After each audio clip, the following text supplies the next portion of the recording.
So let me count it, 1, 2, 3, 4, 5, 14 days ago in New York City, we broke the Guinness World Record. We were trying to break the Guinness World Record for most secret decoder rings used in one place. That is the nerdiest thing you can do with your time ever. We had John Hodgman from The Daily Show came out to help us do it. He was fantastic. We broke the record. It was great. Nothing was nerdier except being in a bookstore on a Friday night, people. Okay, so I pity all of us, really, all of us. I want to say the most important thing of all. It will be, I promise, the most important thing I will say tonight, and that is thank you. Everything I say after that will be straight downhill. But, and I'll tell you, I'll save some of the specific thank yous for the end. But what we're here to talk about is The Fifth Assassin. And people always say, where do you get your ideas for books, right? Where does it come from? And because of Decoded, in fact, I'll tell you about this store, in fact. Because of Decoded, no one gets crazier email than me, right? No one gets sent more proof that Abraham Lincoln is gay than me. Like, the last time I was at this store for the Inner Circle, someone brought me the Holy Grail, okay? Is that guy here? Is the guy who brought me? Say, wait, I have to ask first. He's not here? Then let's talk about him, okay? Because here's what happens. I'm not joking. I promise you this is true. I was standing right over there, and he comes up to me early, and he's like, Brad, and I'm like, yeah. He's like, do you want to see the Holy Grail? And he has like the crazy eyes going back and forth, and I'm like, you brought the Holy Grail all the way to the Barnes and Noble. How do I not say yes? So in that aisle over there, he takes out the Holy Grail. I mean, the Holy Grail. He pulls it out of goes into his knapsack, pulls out the Holy Grail. And he says to me, do you read Hebrew? And I'm like, I do. And he says, then you'll understand what this says. And he holds it up, and he hands it to me, and I take the Holy Grail, and I look at it real close, and I'm eyeing this old ancient pot that he has that might have been bored at Pottery Barn. I can't even speak tonight. And I'm looking at this thing, and he says, you see now, right? And I'm looking real close, and there's not a single Hebrew letter on this entire thing. There's not any letters. There's just like if you took the head of a pin and you just went dot, dot, dot, dot, dot, that's all there is on there. And he says, you understand now, don't you? And I said, I understand completely. Thank you very much. And I'm walking backwards. I'm like, security right here. So considering that last time I was here, I got the Holy Grail, I am a little disappointed tonight that no one brought me the Fountain of Youth. Well, you have it? Okay, so, but sometimes the good news is you get an amazing letter from someone. And a longtime reader of mine came to me and said, Brad, I work at a museum in Washington, D.C. that almost nobody knows about.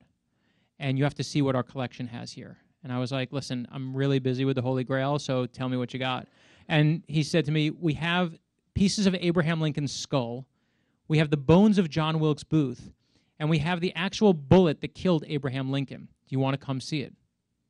Yes, I want to come see that, right? That's good. That's a fun day of work. So I go down to Washington, D.C., and when I get there, they don't just have the artifacts from the Lincoln assassination, but they have pieces of some of the other ones as well. And when I'm there, you know, he opens up a drawer, and in the drawer are a bunch of bones, all these bones, and almost like you took a skeleton from your biology class and you just dumped them in a drawer, and I see a femur and other bones that I can't remember the name because I only know femur is a bone. When I did that joke in Florida, by the way, my uncle, who's a doctor, is like, there's an ulna. I'm like, friggin' relatives. And so he opens a drawer, and I'm like, what is that? And he goes, meet President Garfield. And then he opens up another drawer and takes out a jelly jar that's filled with this spongy material. And I said, what's that? And he says, that's the brain of Charles Guiteau, who shot President Garfield, the second man ever to assassinate a president. Now, any man that will give you a brain, right, invite him to your party. He's awesome, right? Like, he gives out brains. And then his assistant opens up another drawer and takes out a leather, kind of like a swatch of leather. When you go by your sofa and you say, oh, what color do you want? They give you a little swatch so you can see what color leather you want. And I see there's writing on the leather, and I say, what's the writing on this? And she says to me, that's the tattoo. I'm like, the tattoo? And I realize what I'm holding is not just leather, it's someone's skin, right? Anyone who gives you a brain and then skin, invite them to your party, right? They're awesome. And what you explain is this museum is the National Museum of Health and Medicine. And what they have there, it used to be an Army research facility. And what they used to do is if you were shot in the Civil War and you died, and you got shot in the arm and you died, they would saw off your arm, and they would send it to the Army research place, and they would say, figure out why they died. You know, is there a great vein in your arm? Is that why you died, because the vein got severed? They couldn't figure it out, so they kept sawing off body parts and sending it to this museum. Now, eventually, what happens is science moves forward, and they realize as germ theory develops that the reason you're dying is not because you have a vein in your arm, it's because of an infection. It's because of blood poisoning. That's why you're dying. And when they figure that out, they now realize, they say, wait, we're going to turn this research facility into a museum. And he said to me that the Smithsonian has Dorothy's ruby red slippers. We got all the body parts. And that's a party, right? I mean, and they have, what happened was when Lincoln was shot and they did the autopsy and they took his brain out, the bullet fell from his brain, clinked into the sink, and that's how they found it. And they have all these items. When the assassins were killed, people loved the assassins in an odd, creepy way. They were almost like saints. They wanted pieces of them. So they used to cut the lining of the coffins to get pieces of that, their hair, their clothes, anything they could to own a piece of this assassin. And that's what this museum is. That's what it holds. And when I was there, as he hands... Oop, I lost this thing. We're back. As he hands me this piece of skin, I see also on the corner of a skin a red diamond. And the red diamond, like you see on a playing card. And we all see playing cards all the time, right? We've seen them our whole lives. This is how my brain works. Is every detail, when Abraham Lincoln was shot, almost every one of them is cataloged and known. They can tell you everything. They can tell you what John Wilkes Booth had in his pants pocket. They can tell you what was inside his wallet and the contents of his wallet were. They can tell you the horse he rode off on, what the name of the horse was and the color of the horse. They'll tell you next to Ford's Theater there was a bar. And John Wilkes Booth, before he shot Abraham Lincoln, went into this bar and he ordered a drink. They'll tell you exactly what kind of drink he ordered. The only detail that is not known has to do with how John Wilkes Booth got past the White House valet. And here's what happened, right? John Wilkes Booth walks into Ford's Theater. He runs into the White House valet, an employee of the White House. And at that moment, here it is, right? Here's the moment in history. All this guy has to do is stop John Wilkes Booth, and all of history changes.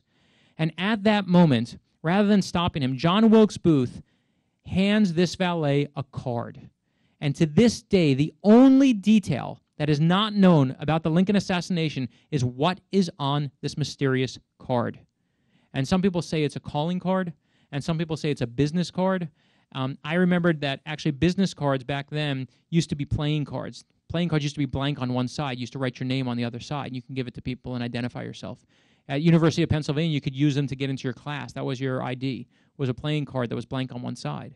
So my brain goes like this. You have a playing card that I can link now to John Wilkes Booth, and now I have a playing card that I could potentially link to the second assassin, Charles Guiteau, because the skin may have been his or not. And now I have a thread, and I can weave that thread and pull it assassin to assassin, and now I have a plot. And obviously this is where the fiction takes over, but I start thinking about playing cards. And we all see those symbols, right? Hearts and diamonds and clubs and spades. We all know them, but there are symbols, and they mean something. They're not just there for decoration. It's like a dollar bill. You look at a dollar bill, it has a pyramid with an all-seeing eye on top, right? That's not there for decoration. It means something. It's a symbol. They put it there for a reason. It doesn't mean that the Freemasons are there to eat your babies and kill you, right? But it does mean something. And it's the same with playing cards. And if you want to know what hearts and diamonds and clubs and spades really stand for, you'll see it in the pages, at least one theory in The Fifth Assassin. And that's where the book begins, with a serial killer, where I say, what if a serial killer is meticulously recreating the crimes of all the presidential assassins from John Wilkes Booth to Lee Harvey Oswald? And instead of being four lone wolves, they're all working together over the course of a century for the same secret cause. And he wants to be the fifth assassin. So the book begins. For me personally, I become obsessed with assassins, right? I am like the Harold and Maude of dead presidents. And by the way, that joke does not work in Virginia. Only LA gets that joke, right? In Virginia, they're like, I don't get it. You can't make any jokes about Jews in Virginia. They don't get those jokes either. Like, you can make a Hanukkah joke, it dies right there. It's dead. And I've been crazy obsessed with assassins. And what you see, it's interesting, when you talk to the Secret Service and you ask them about people who tried to kill the president, there's almost nothing that the assassins have in common, right? They're every age range, old and young, rich and poor, everyone in between. All of them are there's no rhyme or reason to it. But if you look at the four who were successful, you start to see the overlap. And obviously it's because it's a smaller group, but you see the pattern. And interestingly, all four assassins who have successfully killed a president are meticulously neat. None of them do drugs. They barely drink, and they're also barely known as troublemakers until, of course, that moment where they pull the trigger. What's also interesting to me is they are all four men with a cause. And a couple of years ago, the government brought together a bunch of futurists, and they wanted to study what's the biggest threat that's going to happen to our national security? What's the biggest threat to America? It used to be